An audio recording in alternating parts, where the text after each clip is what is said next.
Castelo forte é o nosso Deus, escudo e boa espada. Olá, bom dia. Que alegria poder conversar contigo nessa manhã de novo. Que bom que tu me dás a audiência, que bom que a palavra de Deus tem espaço na tua vida, que bom que podemos parar tudo na nossa agenda, na nossa rotina, para conversarmos sobre aquilo que Deus deseja falar ao nosso coração. Como tu pudeste ver na abertura do nosso momento, nós queremos conversar hoje sobre a torre que fala sobre quem somos. A torre que fala sobre quem somos. E nós o faremos a partir do texto de Gênesis, capítulo 11, os versículos 1 a 9, que querem nos dizer, que nos falam, melhor dizendo, sobre a Torre de Babel. E o texto de Gênesis, capítulo 11, os versículos 1 a 9, dizem assim: Houve um tempo em que todos os habitantes do mundo falavam a mesma língua e usavam as mesmas palavras. Ao migrarem do leste, encontraram uma planície na terra da Babilônia, onde se estabeleceram. Começaram a dizer uns aos outros: Venham, vamos fazer tijolos e endurecê-los no fogo. Naquela região, era costume usar tijolos em vez de pedras e betume em vez de argamassa. Depois disseram: Venham, vamos construir uma cidade com uma torre que chegue até o céu. Assim ficaremos famosos e não seremos espalhados pelo mundo. O Senhor, porém, desceu para ver a cidade e a torre que estavam construindo. Vejam, disse o Senhor, todos se uniram e falam a mesma língua. Se isso é o começo do que fazem, nada do que se propuserem a fazer daqui em diante lhes será impossível. Venham, vamos descer e confundi-los com línguas diferentes, para que não consigam mais entender uns aos outros.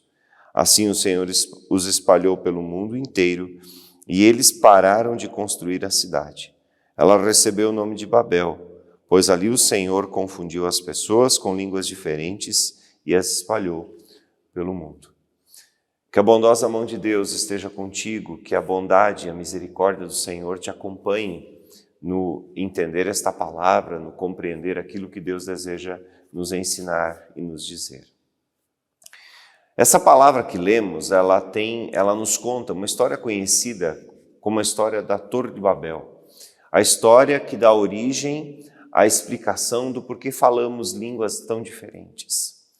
Comumente, é uma história que explica, então, por que nós partimos de uma língua original, de uma língua primitiva, e a partir dela, então, temos todas as demais outras línguas no mundo. Mas não é sobre isso que eu quero falar, e também não quero dar uma explicação teológica sobre esse texto. Eu quero pensar de dentro dele um tema que é importante para os nossos dias, que é o tema da arrogância.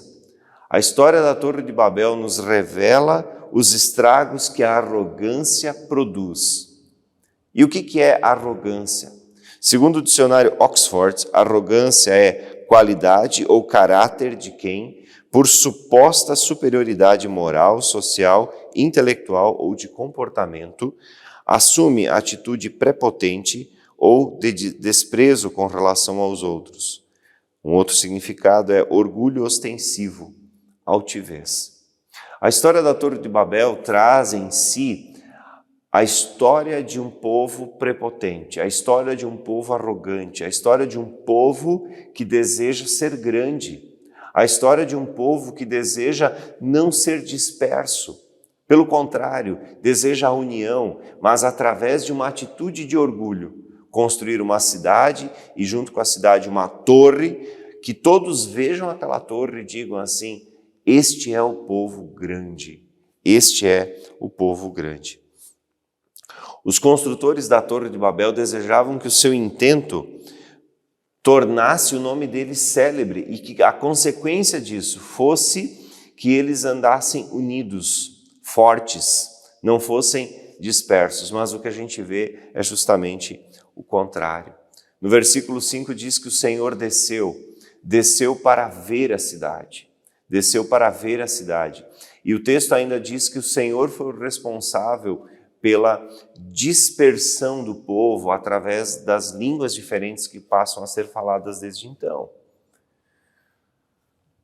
A gente precisa entender que quando diz aqui que o Senhor foi o responsável, não quer dizer exatamente que o Senhor tenha causado isso.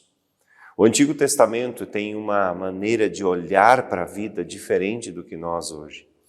E no Antigo Testamento é assim que, se o Senhor não impediu que algo acontecesse, então o Senhor é responsável por aquilo. A ideia era de que o Senhor está em todos os lugares, a sua ação, a sua presença, o seu cuidado, a sua interação, o seu amplo inserção na vida do ser humano torna ele responsável por tudo. Portanto, se o Senhor não impediu, então o Senhor é responsável. E quando o texto nos diz que o Senhor visitou e o Senhor então faz com que as línguas estranhas ou as línguas diferentes comecem a estar entre as pessoas, comece a ser uma característica daquele povo. Isso não significa que o Senhor tenha provocado, mas que o Senhor simplesmente deixou o fluxo da vida seguir.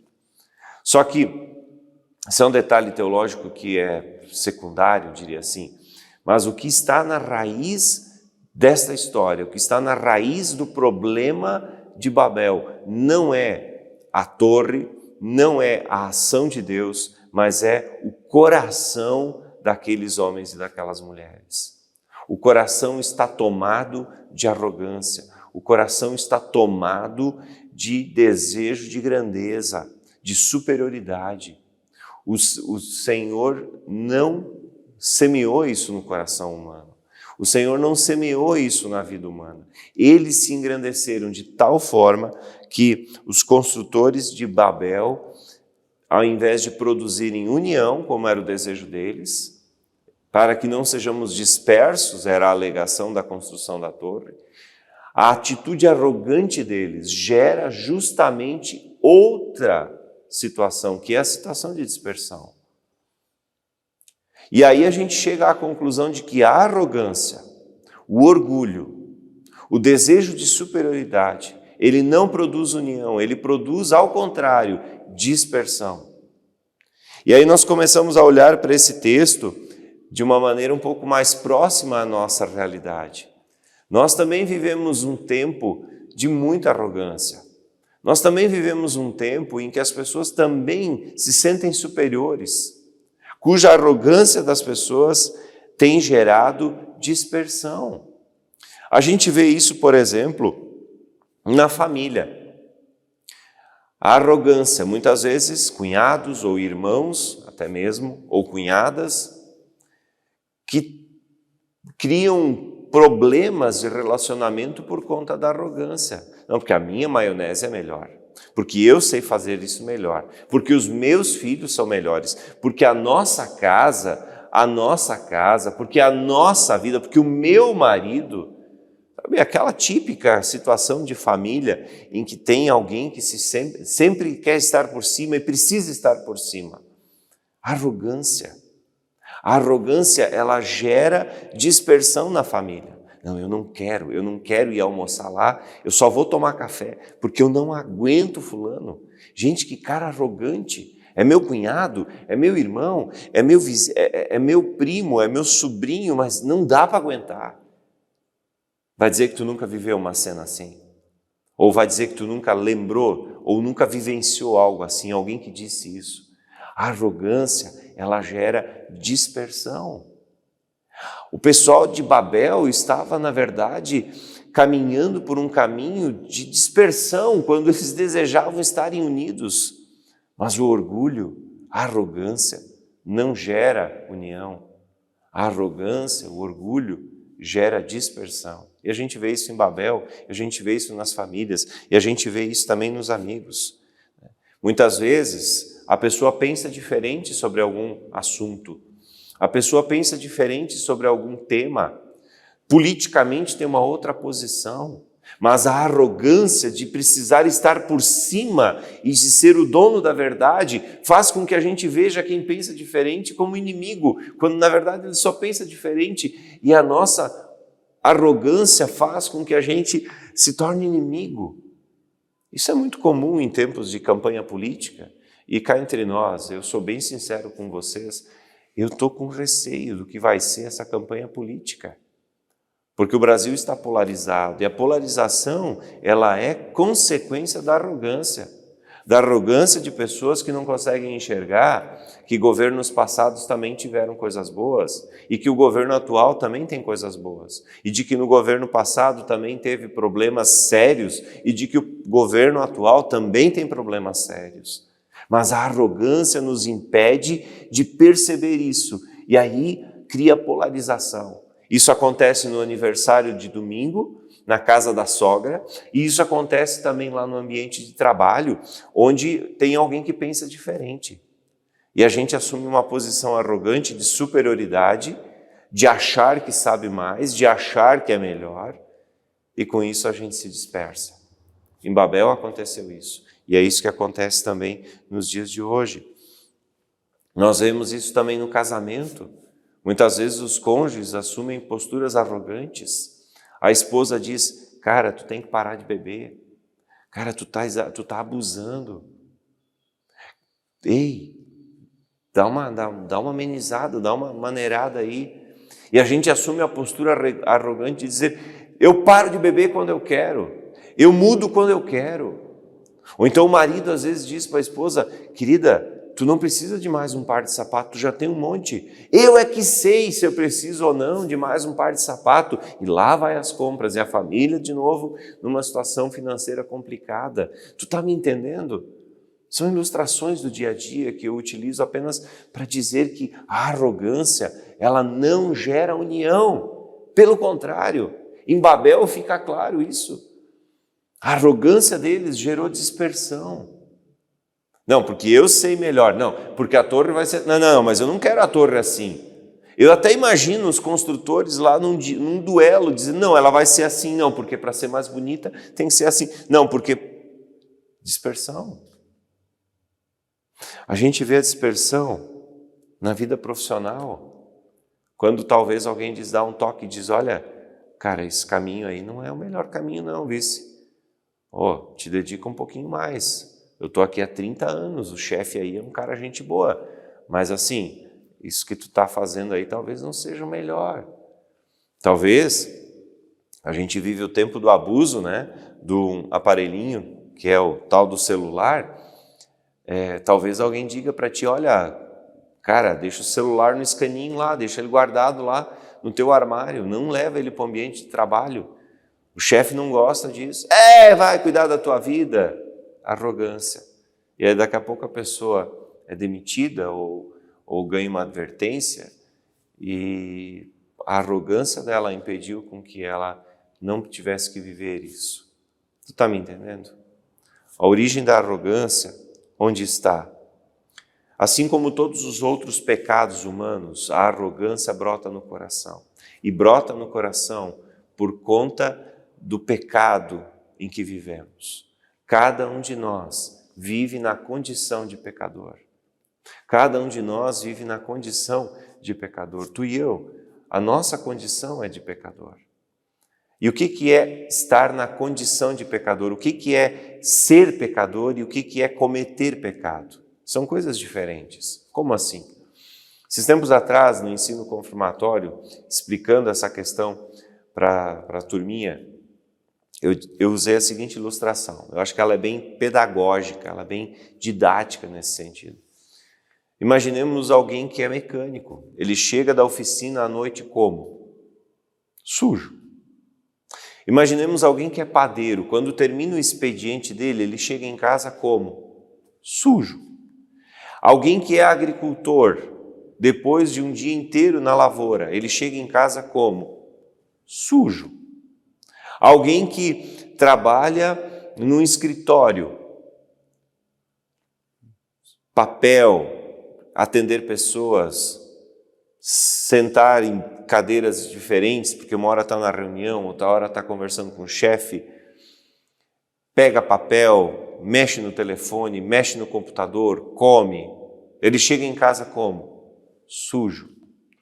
Todos os exemplos que eu dei, a condição das pessoas é chegar em casa sujo.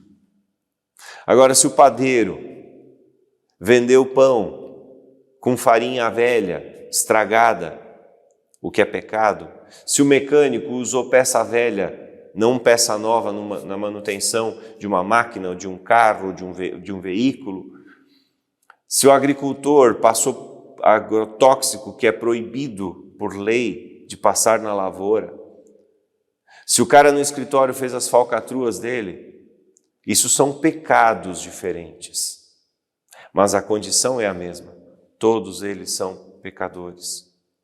E por isso a arrogância é um dos pecados da nossa condição. Talvez alguns não tenham problema com arrogância, mas há uma enorme quantidade de pessoas que têm problema, cujo pecado, cuja pedra no sapato é a arrogância, porque ela precisa se sentir superior, seja no casamento, seja na família, seja no trabalho, seja no futebol, seja onde for, tem que se sentir superior. E o arrogante, ele não une. O arrogante, ele não aglutina pessoas. O arrogante repele, ele dissipa, ele separa. A arrogância surge dentro do coração humano por conta da liberdade que Deus nos dá. Deus nos dá a liberdade de termos posturas arrogantes ou não. Deus nos dá a liberdade de termos posturas que vão contra a vontade de Deus, que é a vontade de vivermos em união. A arrogância, ela dissipa, ela separa. A gente vê isso em Babel e a gente vê isso na prática também nos dias de hoje. E aí vem a pergunta: qual é a solução para a arrogância? Qual é a solução para o orgulho? Qual é a solução para a arrogância humana?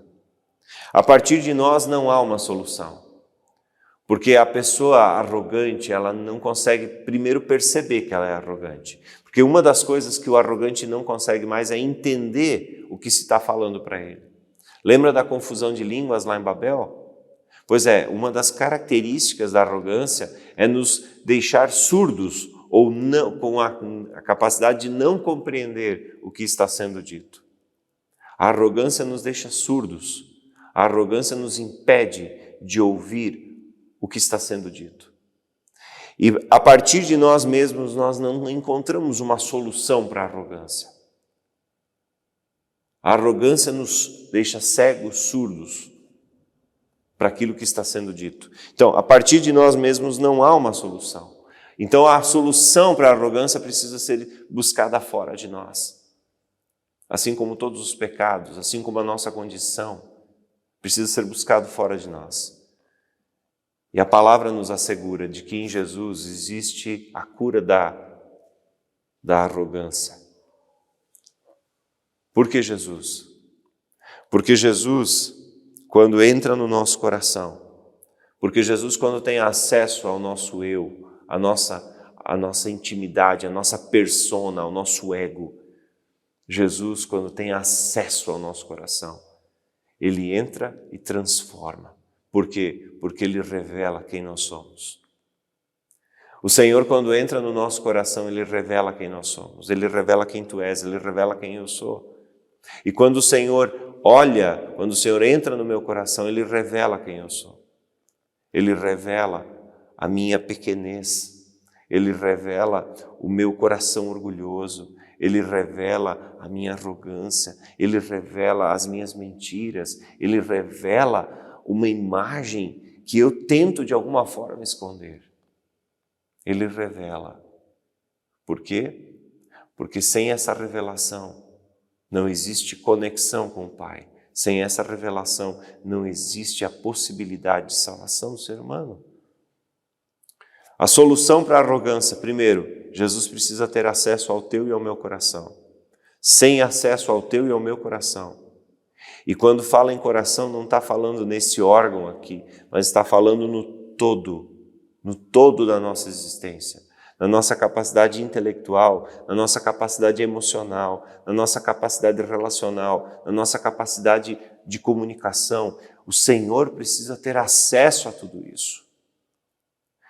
nos dando uma verdadeira autoimagem, a autoimagem de que nós não somos assim tão bons quanto achamos que somos. Nós somos pecadores.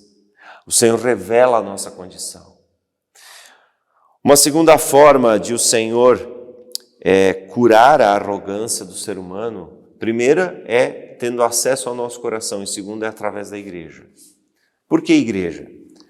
A gente está vivendo no pós-pandemia e a gente está tendo uma grande a gente está tendo a percepção de que estamos com uma grande dificuldade em trazer as pessoas de volta para a igreja. E muitos dizem assim, está cômodo, porque eu ligo minha Smart TV, eu assisto o pastor na sala, agora no frio com cobertor, tomando meu chazinho, meu chimarrão, comendo talvez um amendoinzinho. Tá bom, tá cômodo. Só que com isso nós estamos perdendo. Sabe por quê? Porque o online deveria ser uma ferramenta e não o caminho. E nós perdemos quando nós não viemos à igreja. Sabe por quê? Porque na igreja é no afiar ferro com ferro, como dizem Provérbios, que nós somos transformados. Esses dias, ouvindo o pastor Ed Renekiewicz, alguém que eu admiro por demais pela sua lucidez bíblico-teológica, ele disse: a igreja é um lugar mal frequentado, porque eu estou lá. E quando eu vou na igreja, tem pessoas que a gente gosta, tem pessoas que a gente ama, tem pessoas que a gente levaria para casa. Mas na igreja também tem o arrogante. E o arrogante precisa ser amado. Na igreja tem o adúltero, na igreja tem o mentiroso, na igreja tem o que gosta de aparecer, na igreja tem aquele que fica reparando na roupa, ou se o pastor fez a barba ou não. Na igreja tem pessoas de todos os tipos. E é nesse ambiente que Deus quer promover a cura da arrogância, a cura do orgulho, porque todos esses que eu mencionei, que estão sentados no banco da igreja, são pessoas que Jesus ama em primeiro lugar e pessoas que Deus colocou na minha vida para que eu aprenda a amá-las. A arrogância, ela não tem como um antônimo direto à humildade. É óbvio, fala em arrogância, a gente tem que pensar no contrário, que é uma pessoa humilde. Mas a humildade, ela só brota no coração humano quando a gente consegue entender o amor de Deus pelo adúltero, pelo mentiroso, pelo fofoqueiro, pelo reparador, pelo indiferente. O amor de Deus alcança todas essas pessoas. E alcança a mim também. Porque o meu pecado não é diferente do pecado do outro. As consequências sociais podem ser diferentes, obviamente. Mas é na igreja, é no trato com o irmão, é no relacionamento, é nos relacionamentos da igreja, é nos relacionamentos com aquela irmã lá que é insuportavelmente chata, é nos relacionamentos com aquela pessoa que é insuportavelmente detalhista, é nos relacionamentos com aquela pessoa que é extremamente prolixa, que eu vou sendo moldado. E que a minha arrogância vai perdendo espaço, porque quando eu olho para ele, eu me vejo também. Está entendendo? Quando a gente deixa de frequentar a igreja, a gente perde muito. Quando a gente deixa de frequentar a igreja, o nosso desenvolvimento espiritual, ele é capenga, ele é deficitário. Quando a gente deixa de frequentar a igreja, o corpo de Cristo, a gente, com isso, perde a oportunidade de conviver com pessoas que podem nos trazer e nos transformar em bênção. A gente precisa entender também que a gente precisa de Cristo para vencer a arrogância. E na humildade de Cristo, a gente vê um exemplo de alguém que teve a sua vida, que fez a sua vida, ou melhor, cuja vida serviu apenas aos outros. A humildade da entrega. Mas também a gente precisa da igreja para vencer a arrogância. E a gente precisa ainda ter a coragem de orar aquilo que tem no Salmo 139, onde diz assim nos versículos 23 e 24: Examina-me, ó Deus, e conhece o meu coração. Prova-me e vê meus pensamentos. Mostra-me se há em mim algo que te ofende e me conduz pelo caminho eterno. A gente precisa ter a coragem de dizer: Senhor, será que eu também não sou um arrogante? Será que eu também não sou um orgulhoso? Será que eu tenho aglutinado pessoas no meu entorno? Ou será que eu tenho dispersado pessoas?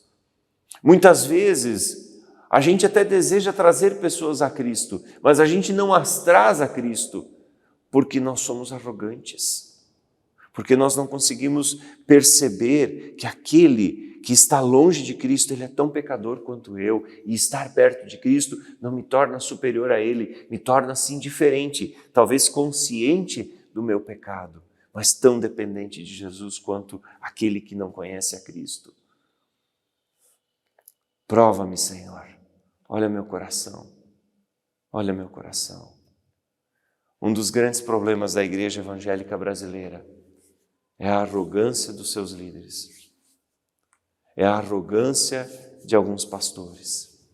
É a arrogância de alguns que se auto-intitulam bispos, apóstolos, sacerdotes, pastores. É a arrogância dos líderes. A arrogância dos líderes.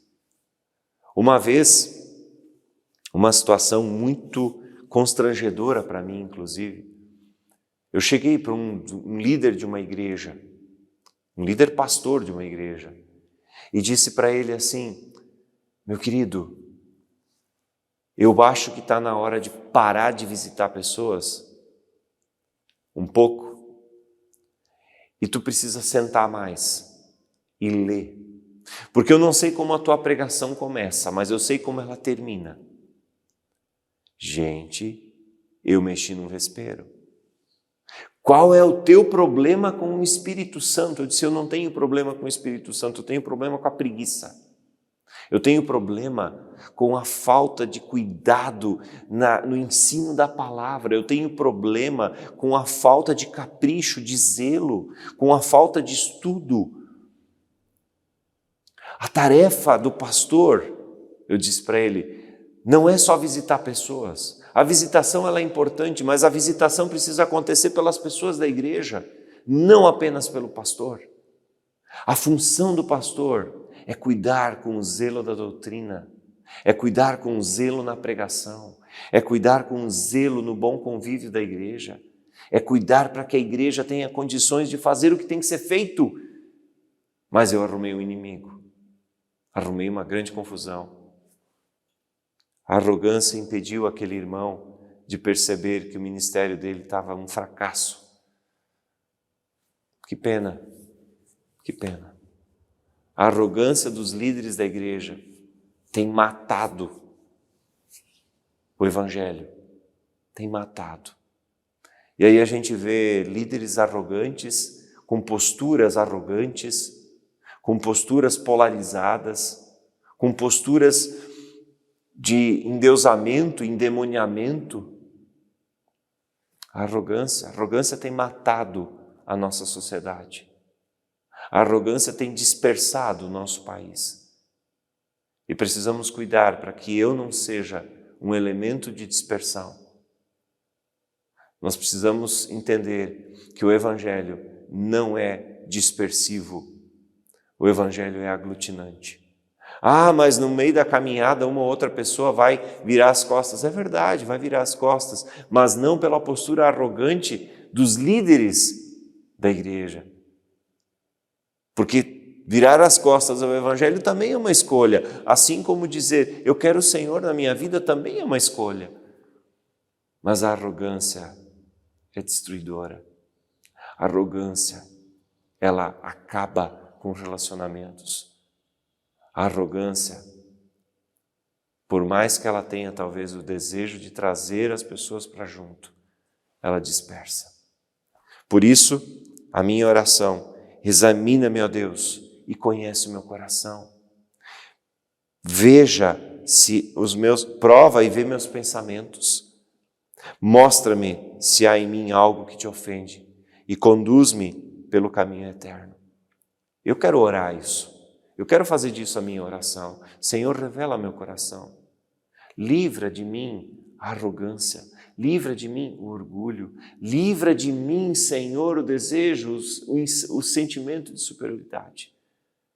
Me dá, Senhor, a percepção de quem eu sou e a percepção de que ao meu redor tem pessoas na mesma condição que eu. Com o detalhe que talvez eu já fui lavado pelo sangue de Cristo e sou constantemente lavado pelo sangue de Cristo. E o meu próximo talvez ainda não saiba que no sangue de Cristo, vertido na cruz, existe limpeza para a alma. Deus nos livre da arrogância.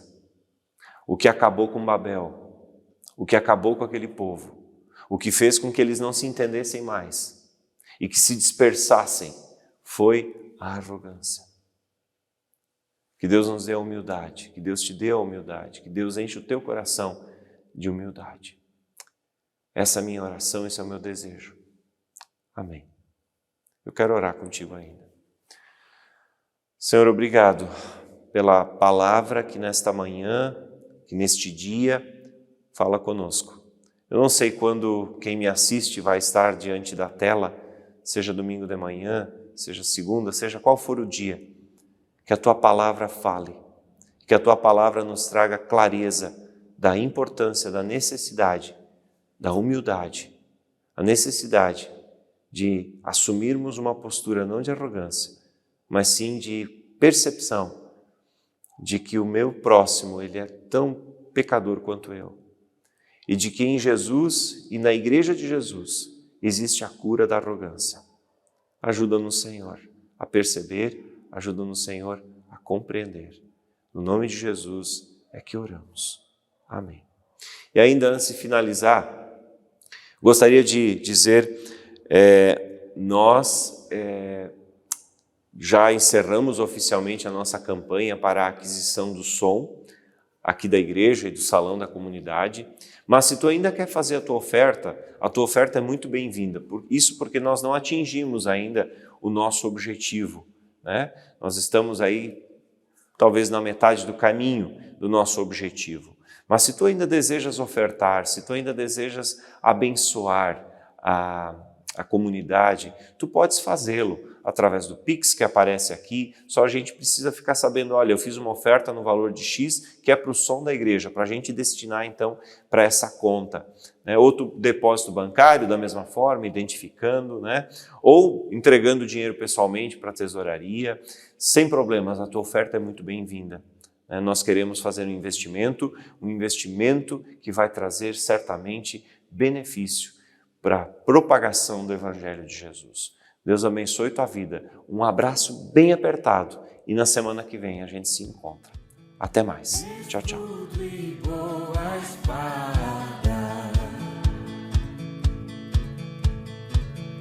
Com seu poder defende os seus, a sua igreja amada, com força e com furor, nos prova o tentador, com artimanhas traz e astúcias infernais. Iguais não há na terra.